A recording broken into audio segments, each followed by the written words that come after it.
today is titled, Look Up, Your Higher Power is Waiting. Look up, your higher power is waiting. Now, the American mystic Ernest Holmes wrote that we have made a riddle out of simplicity. And this is never more true than when we examine spiritual principles.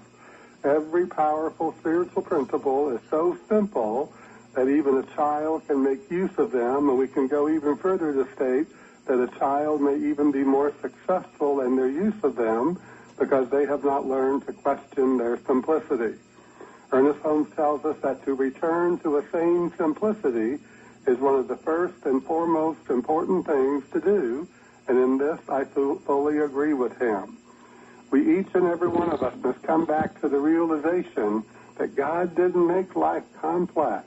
Life is a gift, it's not a test, and all the things that make us feel tested, all the things that cause us anxiety and worry and frustration are just those things that we've allowed to enter into our mind to stop us, block us, obstruct us from realizing the joy of life, the greater good of life, and the abundant and joyful and healthy life.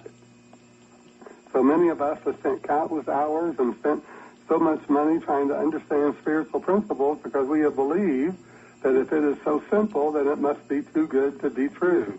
Well, nothing is too good to be true is the truth. I remember reading many years ago the book How I Found Freedom in an Unfree World by Harry Brown.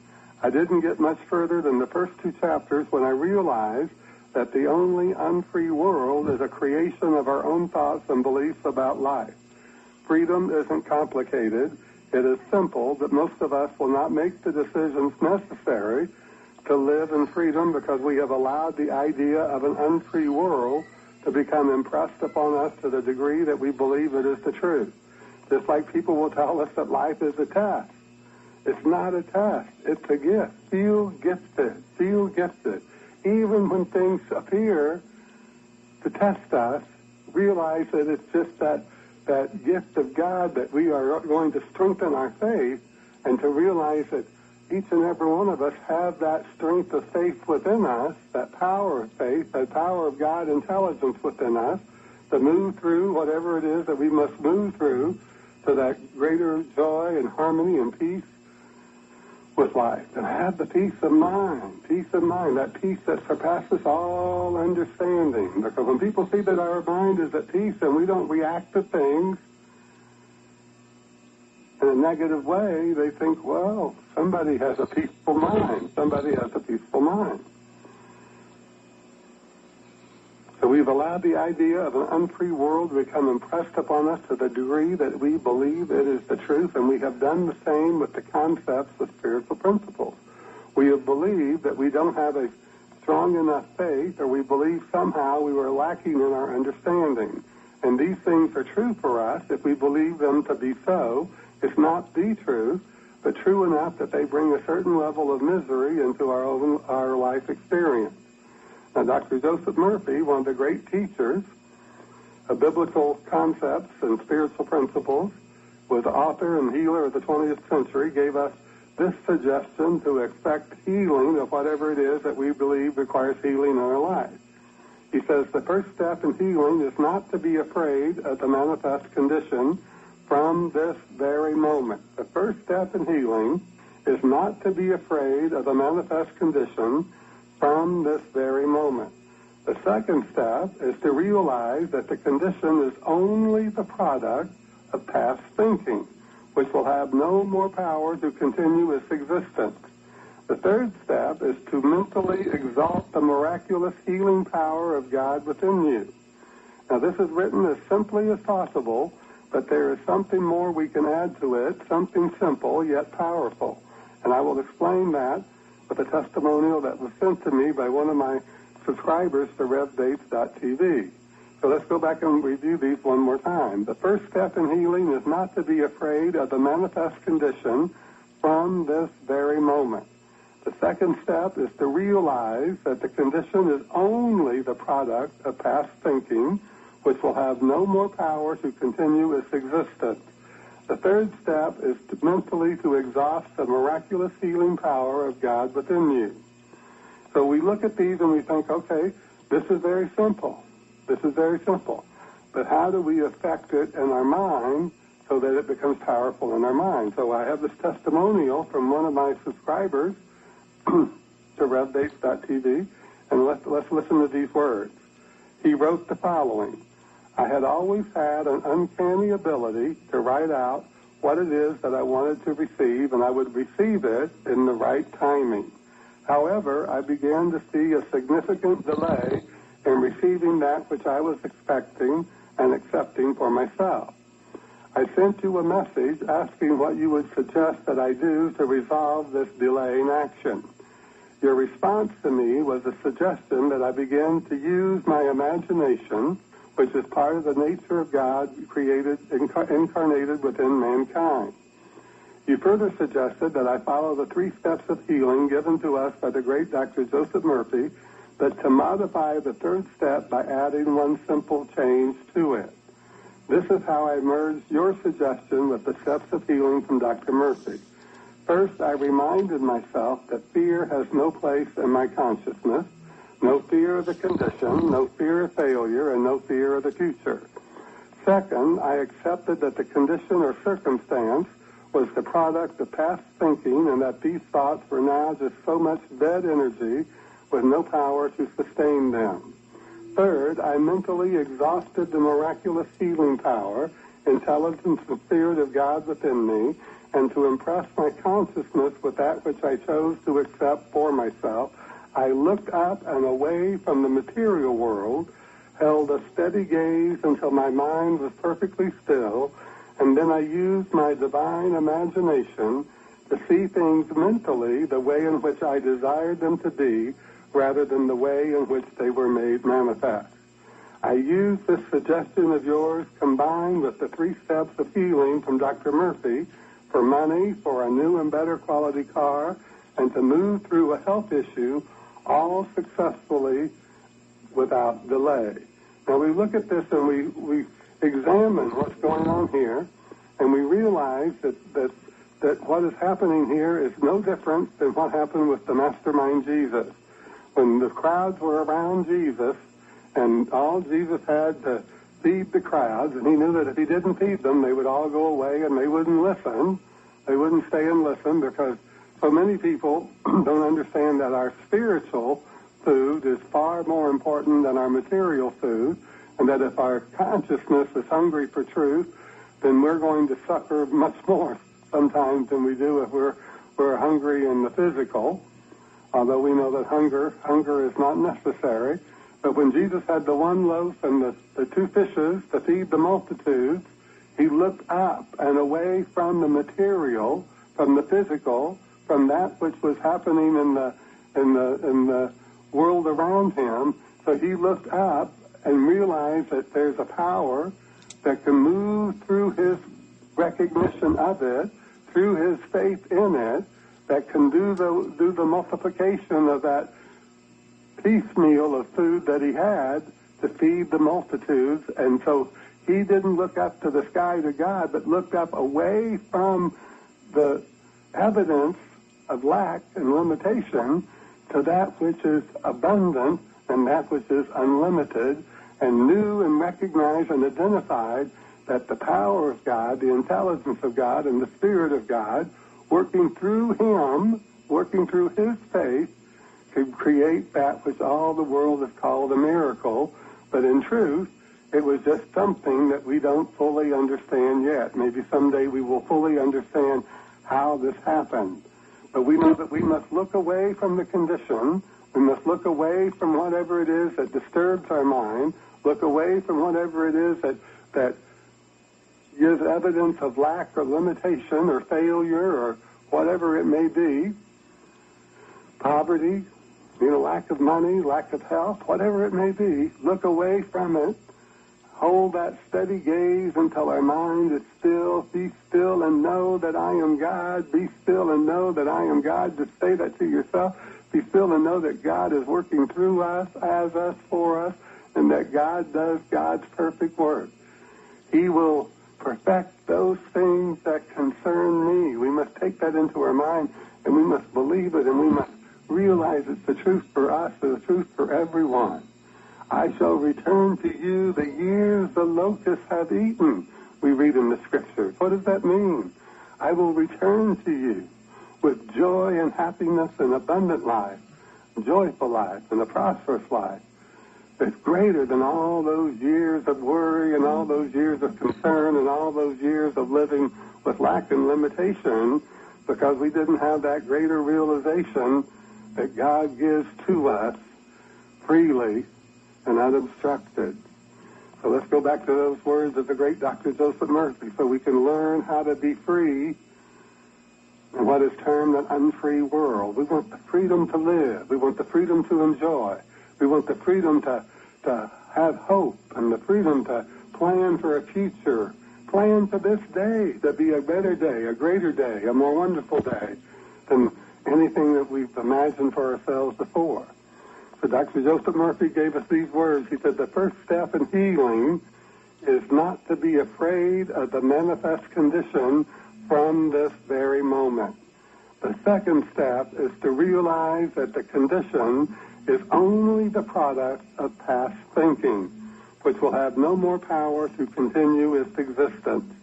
The third step is mentally to exalt the miraculous healing power of God within you. So we take those three steps and we realize that past thinking is just what the world has impressed upon our mind. The world has told us that certain people throughout the ages were able to do certain things through prayer and through faith and through recognition of spiritual principles, that they were special people.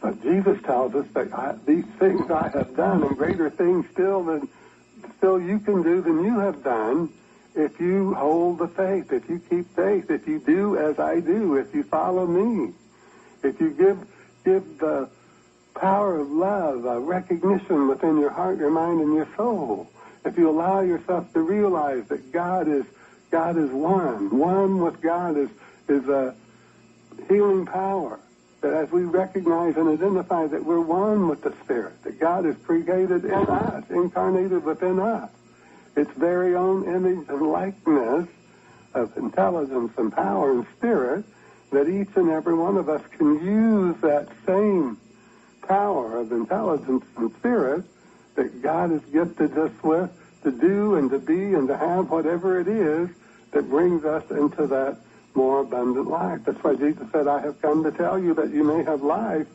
and you may have it more abundantly, but you got to do what I do. You got to love your neighbor as yourself. You got to look to God and God alone for all things. That means don't believe the evidence of the senses. Don't believe what you can see, hear, feel, taste, and touch, but believe in that great invisible power and presence and spirit that's omnipresent, that's right where we are, that's waiting and available to each and every one of us.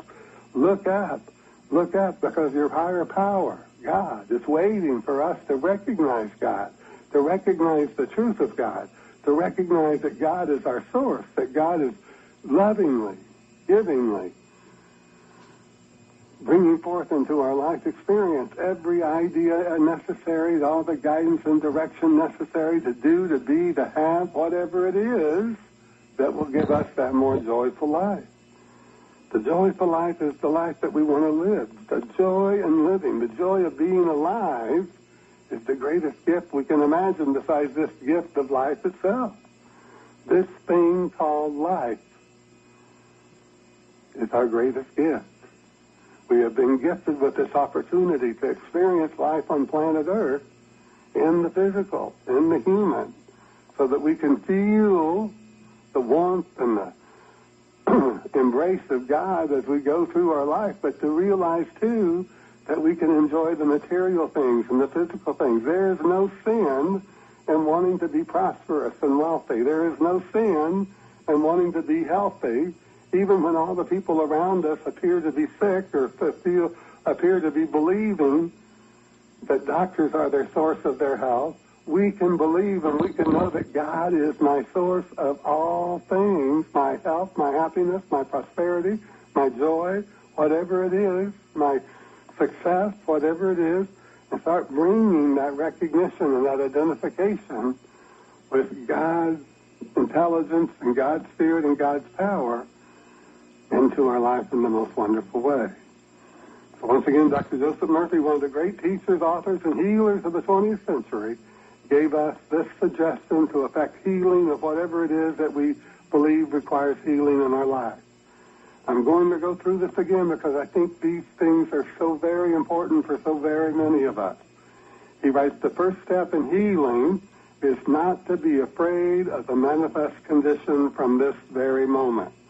The second step is to realize that the condition is only the product of past thinking, which will have no more power to continue its existence.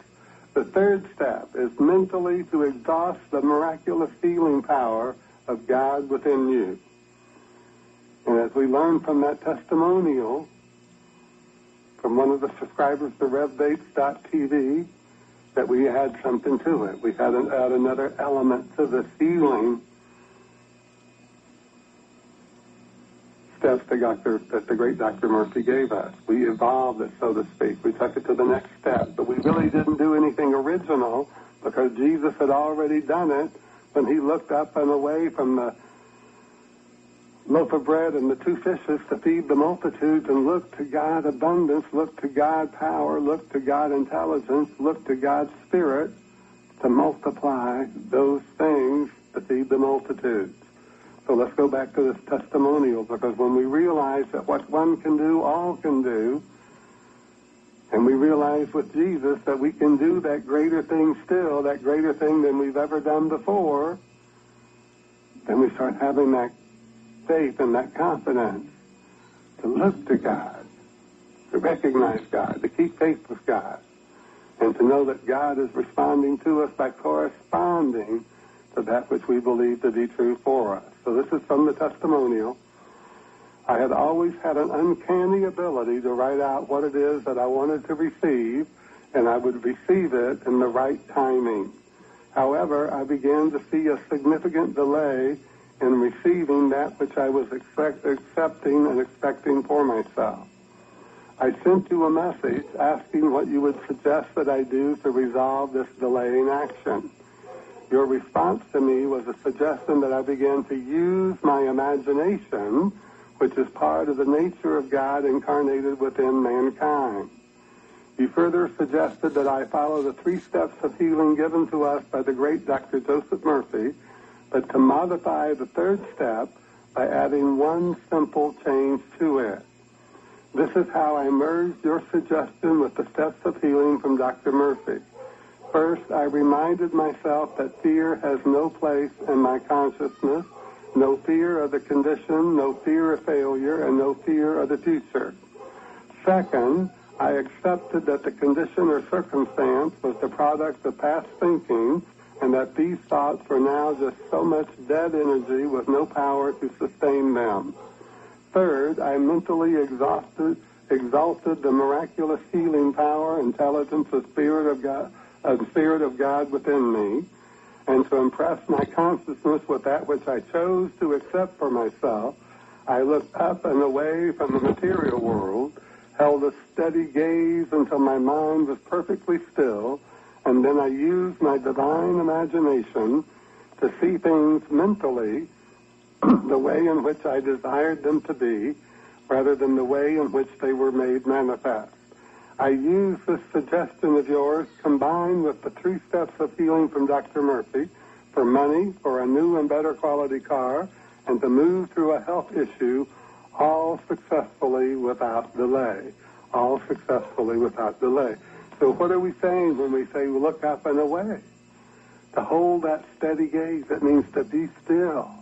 Be still and know that I am God. Be still and know that God power, God intelligence, God spirit is always seeking to respond to us. Just as Jesus said, Father, I know that you heareth me always.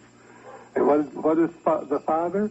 Jesus said the Father is spirit, not a spirit, but omnipresent spirit, omnipotent spirit, omniscient spirit, all power, all intelligence,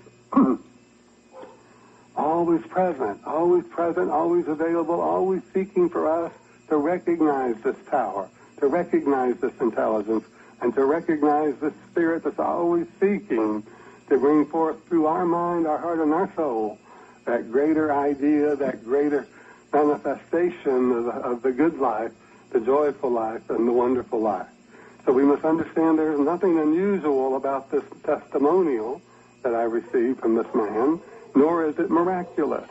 It is just the result of realizing that the simplicity inherent within the universe is omnipresent in all things everywhere. We just must meet it where it is, mentally and emotionally, and know in spirit what one can do, all can do. So look up. Look up. Your higher power is waiting. Look up. God is seeking to move through our mind, our heart, and our soul something greater.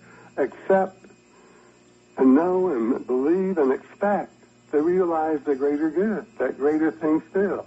Ask and you shall receive. Seek and you shall find. Knock and the door shall be opened unto you. Jesus told us this, and he told us the truth. Ask means to claim. What is it we claim to be true for us when we look up and hold that steady gaze as we're being still and knowing that God is working through that idea that's going through our mind, that good desire that's touching our heart. Seek and you shall find. Seek God in all things. Seek the Spirit of God, the intelligence of God, the power of God in all things. Knock and the door will be opened unto you. Tap on the door of your consciousness with faith and the realization that God is right now working for us to perfect those things that concern us. So look up today, look up every day, look up many times a day if you must, because your higher power is waiting to respond to you by corresponding to that which you believe to be true for you. And so it is. Amen.